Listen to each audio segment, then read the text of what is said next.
Oh, Are You Afraid of the Dark 2019? I want to like you. You have so much potential, and you just keep missing the mark by that much. Hey everybody, Ryan Reed here. And this is my review for the second episode of Are You Afraid of the Dark. I just got a chance to watch it yesterday, and much like my review of the first episode, it's okay. I mean, ultimately, it's okay, and it's such a bummer because the show has so much potential. This one is better. Episode 2 is definitely better than episode 1, but it builds so much and keeps winning me over with things, and then it just keeps smashing them down and destroying them, and everything gets built up, it just keeps ruining in so many ways.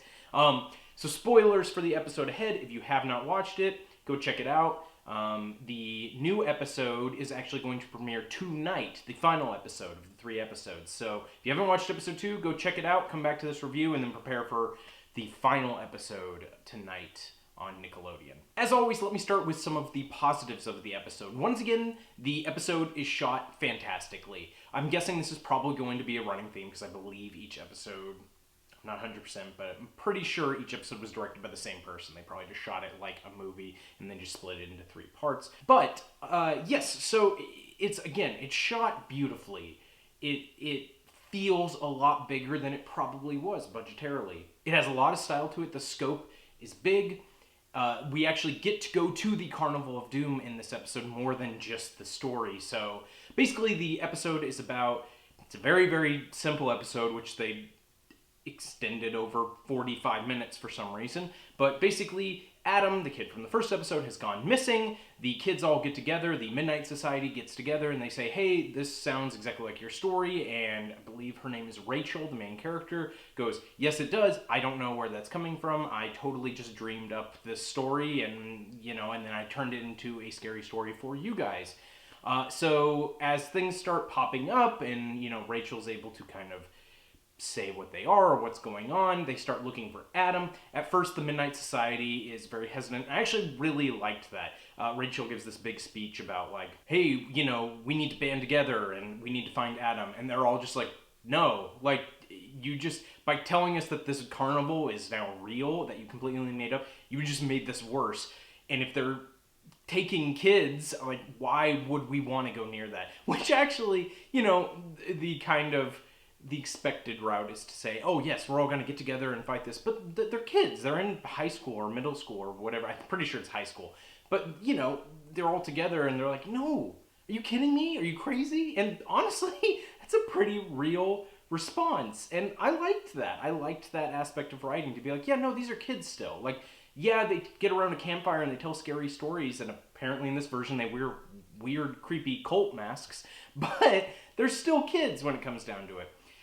And so I liked that aspect of the story, that these kids are afraid. They don't want to go near this thing. But, of course, they all kind of end up together and they decide, you know what, we will do this. We will go find Adam. And they all go to the Carnival of Doom, where things play out in horrific ways, and then they leave. And that's pretty much the end of the episode. So, again, things that I really liked about this. The cast is still really good. It's still shot really well.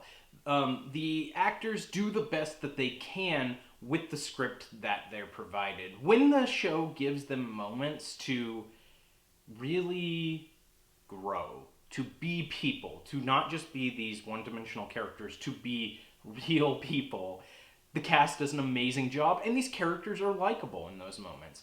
However, there are moments where that's not the case, and that's a major problem with this, which is the script. But to get to something else that is positive, the scares work in this episode. There are some legitimately creepy moments throughout the episode. It opens very early with a scene where Rachel's like laying on her bed because she thinks the Midnight Society is going to kick her out. And, she looks up and on the ceiling is Mr. Top Hat just like floating there, and he does this like coin trick. And that moment is legitimately creepy. Now, again, I'm comparing this to Are You Afraid of the Dark, the original show. I'm not comparing this to something that's like an R-rated movie or an intense horror movie. I'm comparing this to what it was. A kid's TV show. A kid's scary story, basically. The problem I have with that is that even though there are legitimately good moments in this,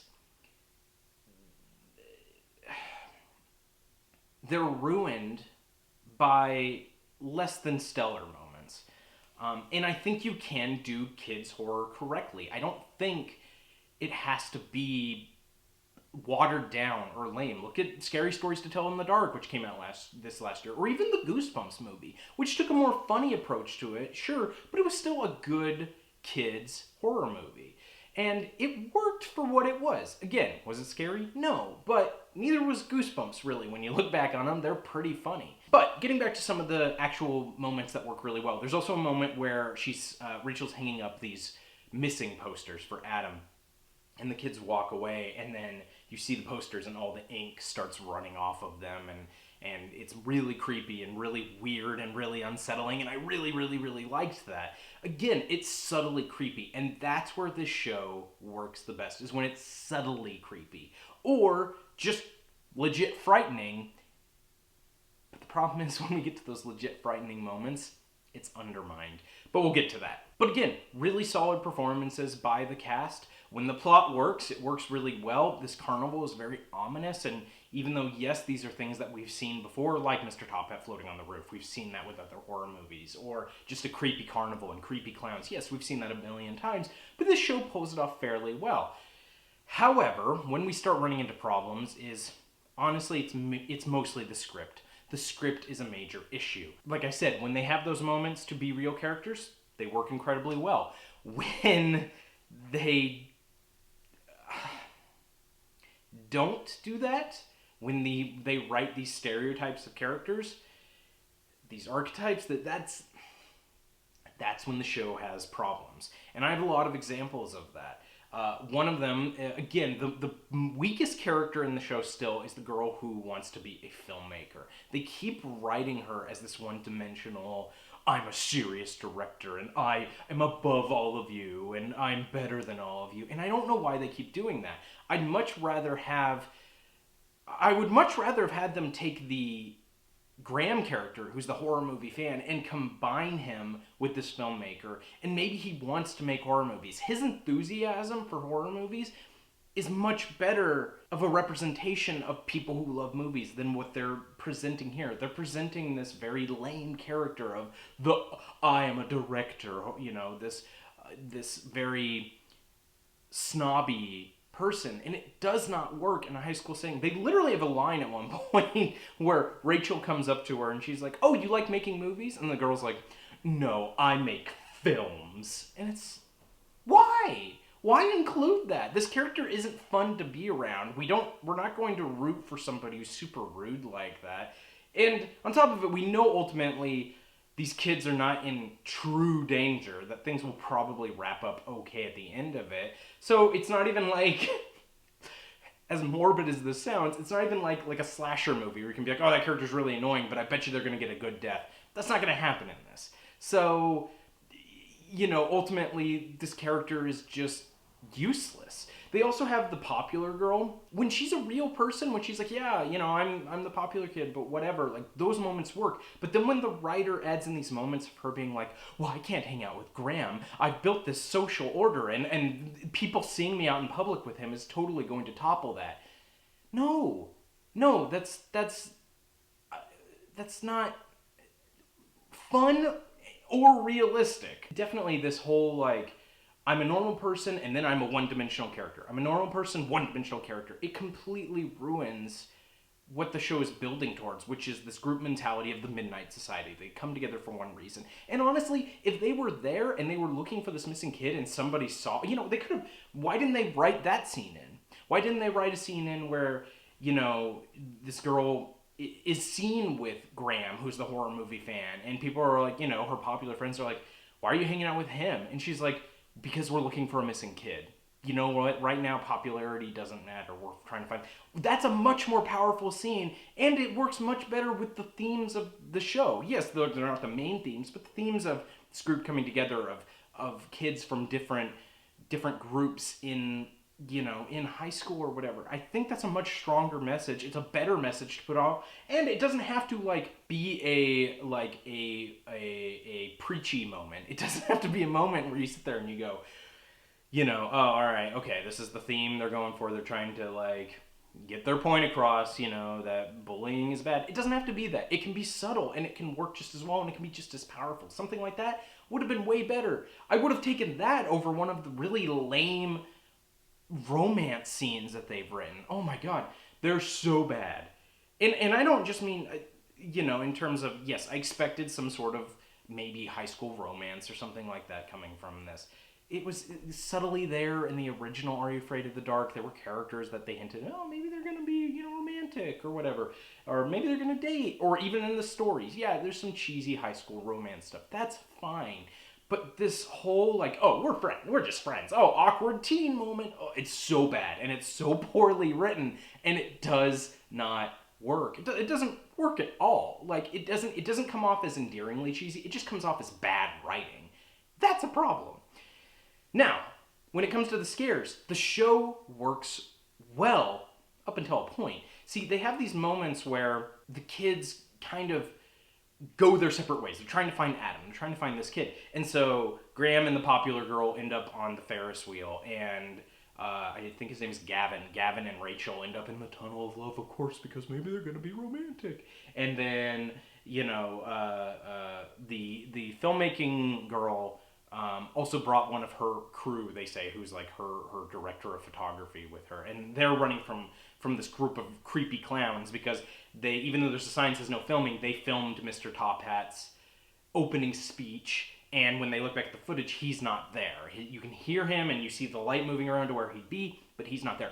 That moment works really well. And even though I don't find clowns particularly scary, the moment where these clowns are chasing them is creepy. They're weird. They're kind of ominous. There's some on stilts that are just kind of staring at them and they start chasing after them. And it works really, really well. But then it pulls a Goosebumps on us. And what I mean by that is that, not that Goosebumps was bad. I loved Goosebumps growing up. I loved the books and I loved the show as well. But Goosebumps, when you look back at it, has a lot of really funny moments. And that's because R.L. Stine was originally a children's comedy writer. He started writing Goosebumps, and that took off. And so the comedy stuff was always there, but as a kid, you don't pick up on that as much. If you've gone back to reading Goosebumps books as an adult, they're silly and they're cheesy and they're funny. But what Goosebumps was notorious for was that they always had these twist endings and these twists that A, negated what came before it, and B, kind of just came out of nowhere. It would be a twist oh, you think these are monsters, but they've been aliens all along. Or this family is at an amusement park of monsters, but it ends up they're on a reality show. Things like that where you're like, what? Why? Okay, sure, why not? And they're silly and they're goofy. And again, no insult to Goosebumps. I love Goosebumps. But that was the type of stuff Goosebumps tended to do. Are You Afraid of the Dark? I'm not saying that every episode, was perfect or anything. But it tended to have twists, if it had twists, that organically came from the story. And even if they were silly, they worked in that setting. The 13th Floor, which is not a great episode, but maybe this brother and sister are running from aliens, and you think that the aliens are trying to abduct them, but then at the end you learn that she was one of the aliens all along. Or, spoilers for the 13th Floor, which is a show from 1992.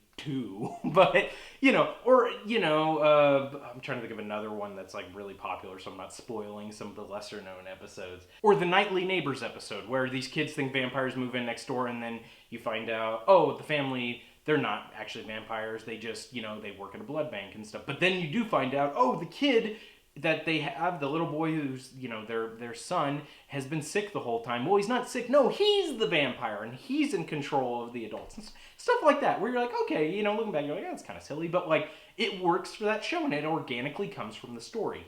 This does not have that. So it has a Goosebumps twist in that, Mr. Top Hat keeps saying, oh, it's all part of the show, it's all part of the show. Well, we know that these kids know that there's something ominous going on with the carnival. So why not make it ominous? And so what happens is In the Tunnel of Love, they get attacked by these like zombie creatures that pop out of the water and try to attack them. When Graham and the popular girl are stuck on the Ferris wheel, the bolts start coming undone when they're stuck at the top and they think they're going to fall to their death. And again, the filmmaker girl and her friend are running from the clowns as they try to hunt them down and stuff. Well, then the script completely undermines all that by the zombies. Oh, they're animatronics. Oh, the Ferris wheel bolts coming undone. Oh, they screw back in because it's built to do that. And oh, the clowns. No, they end up just being workers. And one of them very like mundanely is like, you forfeited your camera, your phone when you came in to the park based on the sign, so the property now belongs to us. And it's like all played for laughs. And they do that with almost every scare in this episode. There's a great moment where the filmmaking girl run into, and I'm sorry, I don't remember her name. I wish I did. I think it's Akiko, I think. I'll double check that, but I believe that is her name. But yes, they run into the tent and there's a wall, it's like a black and white wall, and this gymnast, you don't see her. She's painted half black, half white against the wall, and she like bends down and is like bend backward and is like walking toward them, and it's really creepy and weird. And then they ruin that scare by going, she goes, boo. And they go, oh, and they jump. And it's like, you had a creepy moment. Why not just have her crawl up behind them and then like they notice? That's far scarier. I get this weird feeling that Nickelodeon forgot the type of show they created in Are You Afraid of the Dark? And again, yes, as an adult watching Are You Afraid of the Dark, is it always scary? No, it's cheesy at a lot of times. But I'm okay with cheese if the scares are legitimately scares, even if they're aimed at a younger audience. Every time you undermine a scare, you ruin what you set up. Not to mention, I get that they set up this, it's all part of the show type of thing. But when you want these kids to be on a dangerous adventure, that's part of the fun, in peril. Now, of course, nothing truly bad is going to happen to them, but what if some of that stuff was real and they go to tell people? And normally I hate the trope of, we've seen something and the people don't believe them. It's not my favorite trope in the world, but that said, for this it would have worked. What if they go to the carnival workers and they're like, oh my gosh, these zombies attacked us. And they're like, no, it's okay. And then the carnival workers end up, turning on them or whatever, anything. Instead of this, it's all part of the show thing. Because then I just spent 30 minutes, excluding, the bookends or whatever, at this carnival that ultimately means nothing. They see Adam, and that is it. The rest of the scares mean nothing. They're there for scares, but now there's no rewatchability, there's no danger. Now I know that it's all fake. There are only 3 or 4 legitimate things that happen in this episode that are true scares.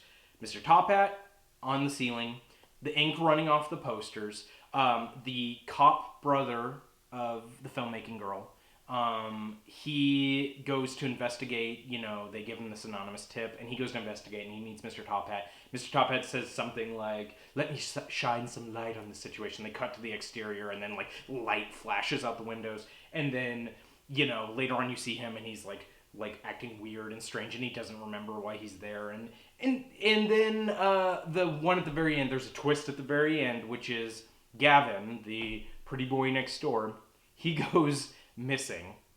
And then when Rachel goes to see all her friends the next day at school, none of them remember going to the carnival. Everyone's like, what are you talking about, carnival? And then she goes to where the Carnival of Doom was, and it's gone.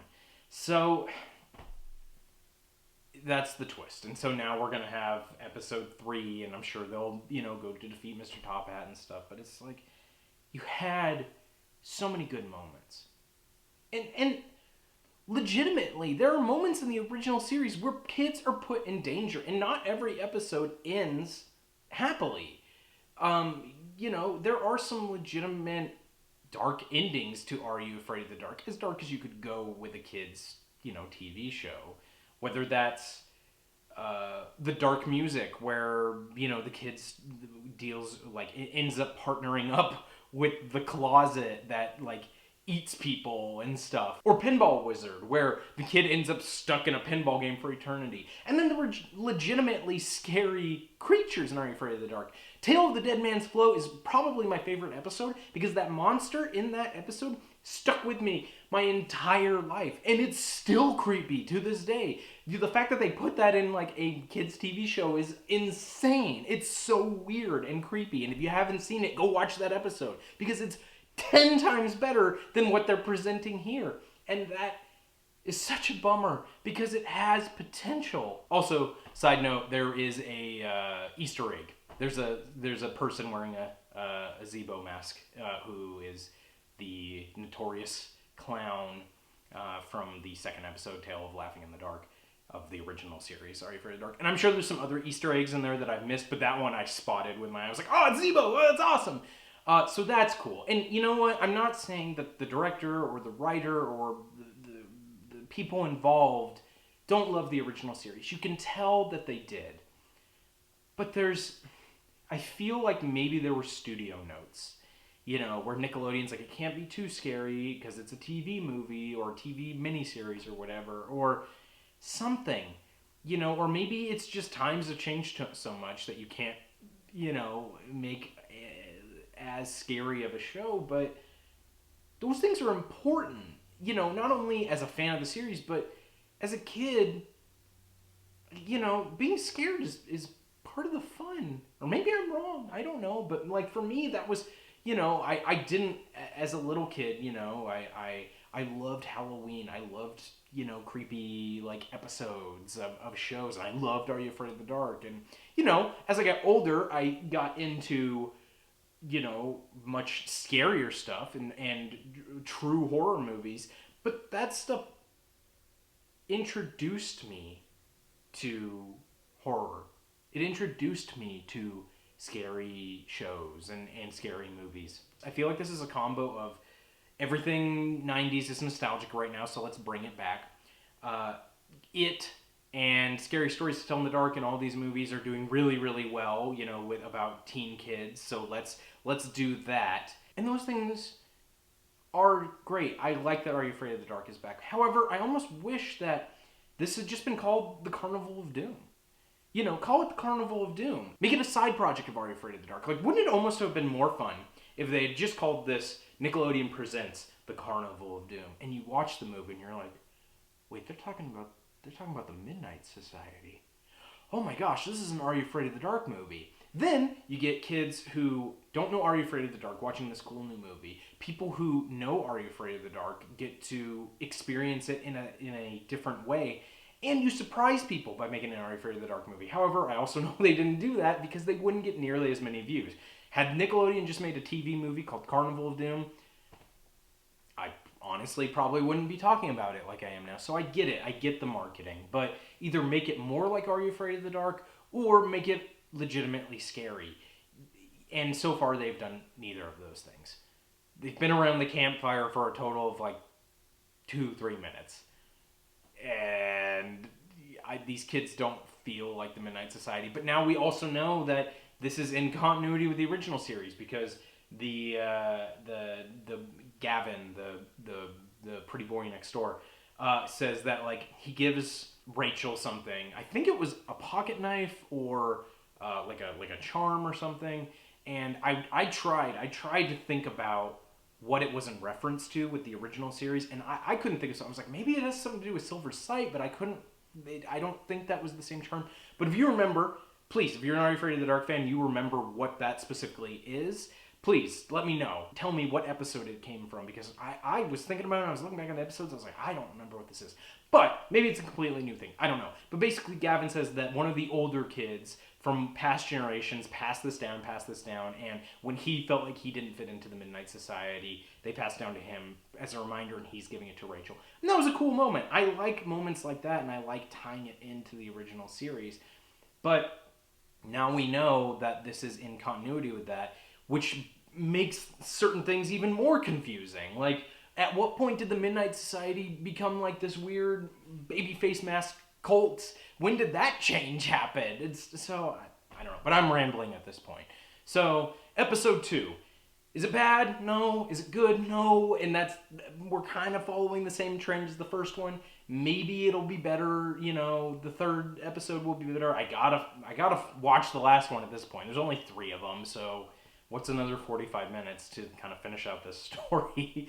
But really, it's like, whew boy, guys, like, you have something good here. You do. Just need to tweak it just a little bit. And if this goes to series, you know, I'd like to see this cast come back and maybe tell real stories. Maybe we make it an anthology series. But as it stands right now, it's a fun show, I guess, for, you know, maybe a younger audience, maybe people who don't know Are You Afraid of the Dark. But for Are You Afraid of the Dark fans, it's okay. It's not bad, it's not good. I'm gonna, you know, finish the series, but it's definitely got a lot of problems to it. But let me know, what did you think of the episode? Do you like it? Do you like what they're doing with the series? Or do you feel like it's kind of mediocre, like I do? I want to hear your opinions. Please comment down below. Also, if you like this type of content, please subscribe to my channel. I have all kinds of other videos like this. I have more episodes of Impromptu reviews where I review different movies and TV shows, whatever is on my mind. Also, you can check out Fright Films, which is my horror movie review show. I am super excited. I've got one more episode coming up for October this month, and I'm really, really excited for what that's going to be. So please check that out as well. Also, on top of that, you can check out the Paranormal Tapes, which is my interviews with people about their true life experiences with the supernatural. I've also got food reviews and all kinds of other stuff on the channel. So please subscribe to the channel for more content. As every YouTuber says, ring that bell to get notified. Until next video, I'll see you guys later.